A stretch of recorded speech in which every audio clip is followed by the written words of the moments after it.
I'm Monica Donaldson Stewart, and I'm the managing attorney at Donaldson Stewart PC in Chandler, Arizona. Hi, I'm Steve Keist. I'm the senior partner of a 5-lawyer firm in Glendale, Arizona. I'm Jennifer Moshier. I'm the founder of Peaceful Family Law. We are 2 lawyers, 1 paralegal in Scottsdale, Arizona.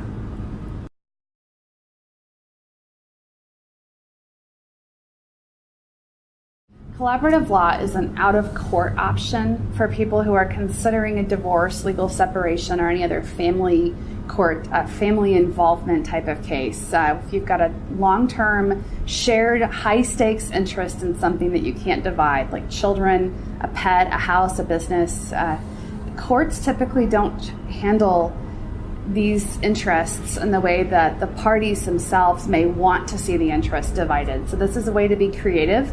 It's a uniform approach, but it's a way to be creative with your specific case in a way that a judge may not have the liberty to be. In a collaborative law case, you have the opportunity to work together to mutually select a team of experts who can assist with the resolution of the different kinds of interests and issues that you may have. Most people come into their divorce expecting their attorney to handle everything for them, but we're attorneys. We're not mental health experts. We're not financial planners. What we can do in a collaborative case is we can bring in those particular experts who can help with the part of your situation that you may need the most. If you need assistance communicating with your soon-to-be former spouse, we can bring in a communication specialist who can assist with that. If you need assistance understanding or sharing the financial information so that everybody understands what's on the table, a neutral financial specialist is the one that we would speak with. And if there are children in your case, a child specialist can also help to bring the child's voice into the room. After a 40-year career, including thousands of court appearances, I'm convinced that litigating matters in the court system is not the most efficient way to deal with them, especially when you're talking about the most important relationships in your life. That would be with your spouse and your children. The collaborative law process allows you to resolve those issues peacefully and amicably outside of the court system. I know I had a case recently where I was so glad that this ended up being a collaborative case, because had it gone through traditional conventional litigation, it would have been a disaster. In this particular case, one of the spouses had absolutely no trust in the other, and every single thing the other person said was completely suspect. And I represented the spouse who didn't have the trust issue. So I kind of felt like, what can I do to help this person really understand we're putting everything on the table? Well, because this was a collaborative case, part of the team included a neutral financial specialist.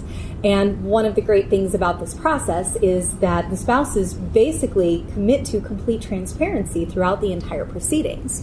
So by knowing that we had a neutral person who was in charge of gathering all of this information and verifying all of the information, we were basically able to avoid the discovery process, which I'm sure you both know can be very costly, take a lot of time, and it can be very contentious. So by using a neutral financial specialist to facilitate the exchange of information, these spouses were able to save a lot of time and a lot of money and ultimately ensure that all of their information had been disseminated.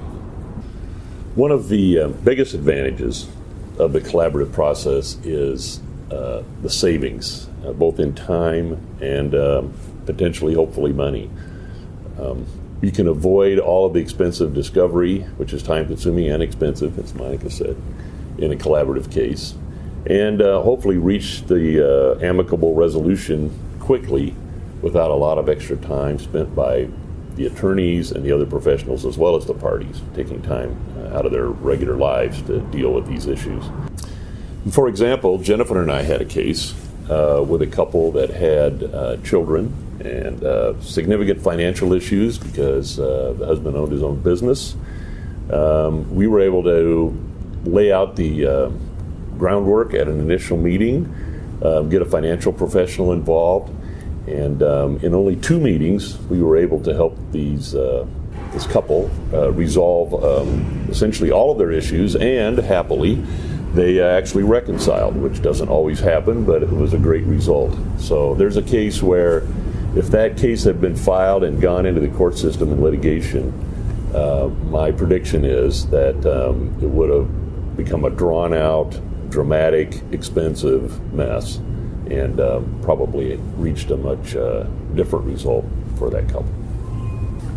One of the wonderful things about working with other collaborative attorneys is, as Steve and Monica have both mentioned, is the savings involved for our clients. When you work on a collaborative case to begin with, I find that my clients can generally expect a reduction in the fees that they would otherwise pay to litigate, because you are cutting out an enormous chunk of the work for your lawyer, and that's called discovery.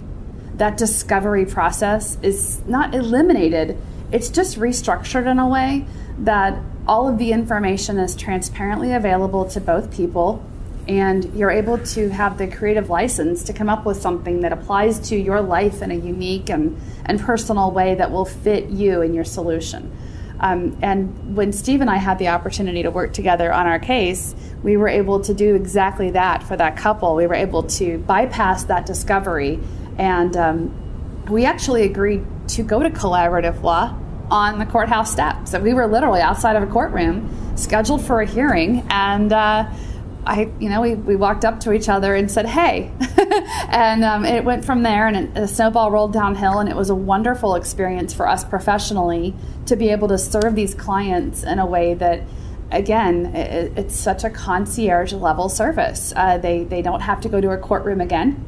They don't have to go through the grind of wondering, what will my expenses be. These people get to have a very close working relationship with their attorneys and with each other.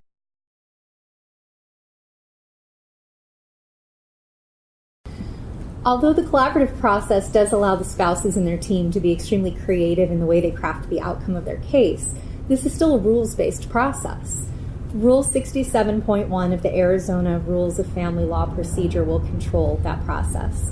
And one of the rules that potential participants in a collaborative case need to know is that although they must each have their own separate attorneys in the process, if for whatever reason the collaboration fails and either of the spouses seeks some kind of an in-court resolution of their issues, both of the attorneys and everybody else on their team must withdraw and are not available for that litigation. One thing that I'm frequently asked is, what's the difference between mediation and collaboration? And there's an enormous difference, because in mediation, you can check into the mediation process, but you can also check out of it. Other party to the mediation can say, this isn't working for me. I'm not happy with the settlement that I'm going to reach or I think is on the horizon. I'm going to check back out and go to court. To Monica's point, one thing that's very unique about collaborative process is it's like the Hotel California. You can check in any time you want. You can be in the middle of your court case and say, hey, we're going to go to collaborative process like we did in our case, Steve. But what we find is that, like Monica said, people never want to leave the collaborative process, but it's important that they know that that's the reason it's got so much value, is because you're going to check in to the collaborative process and you can't leave with your lawyer. This invests you to stay to the very end, if at all possible, and try to resolve your case in a way that everyone is satisfied. And I find that investment has resulted in, at least for me, never having a failed collaborative process so far. I believe we all know of one case, one in the entire community, that has not come to completion through collaborative process. So that's pretty amazing.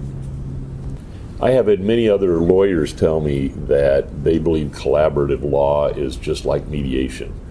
And mediation is often used in litigation, including family law cases, as is ADR, or what we call alternative dispute resolution. Alternative dispute resolution is used by the court system to try to help people resolve their conflict. The difference between collaborative law and either mediation or ADR is that those processes happen well down the road after the case has been in litigation for quite a while. Consequently, you've already incurred substantial time and cost in the process. Secondly, ADR, and I know this from firsthand experience because I've been a judge pro tem for the last 15 years for the Superior Court, is essentially forced mediation. The job of the conference officer is to make people settle if they can. And usually what happens is, and we use this phrase in the business, a good settlement is when both people are essentially unhappy. In collaborative law, we hope, most cases, the settlement is good when both people are essentially happy because they've helped come to the resolution and it's come about over a period of time working together instead of a 3-hour process where you're forced to reach a settlement, and it just happens because you want to get the case over with at that point. It's true.